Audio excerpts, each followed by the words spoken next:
करती हूँ सभी बहनों के चैनल पे, पूरी टू फैमिली के चैनल पे। और आप लोग कैसे हैं दोस्तों, कमेंट करके जरूर बताइएगा। अरे बहुत प्यारी गीत आप सबके बीच में, अगर अच्छा लगे तो कमेंट करके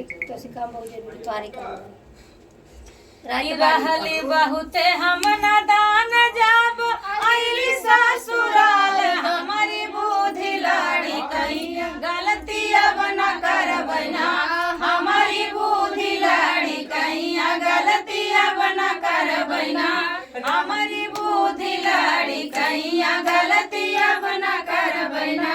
जब हम पहिरे फोफी पिया के आवे लागे खोखी, फोफी अब ना पहिरना।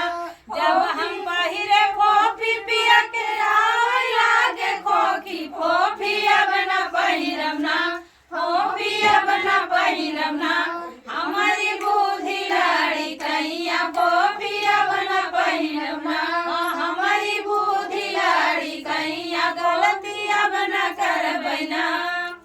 जब हम पहिरे बाली पिया बोलावे लही के काली, बाली अब ना पहिरना, बाली अब ना पहिरना, हमारी बुद्धि लाड़ी कहिया बाली अब ना पहिरना, हमारी बुद्धि लाड़ी कहिया बाली अब ना पहिरना।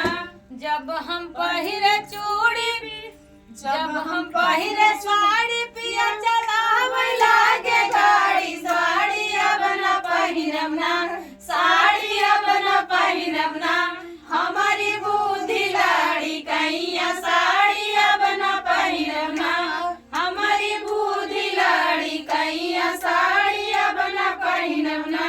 जब हम पहिने जूरा पिया चलावे लागे हुरा, जूरा अब ना पहिरना, जूरा अब ना पहिरना, हमारी बुद्धि लाड़ी कहिया जूरा अब ना पहिरना, हमारी बुद्धि लाड़ी कहिया गलती अब ना करबना। जब हम पहिरे चूड़ी पिया बोलावे कही के लूली, चूड़ी अब ना पहिरना, चूड़ी अब ना पहिरना,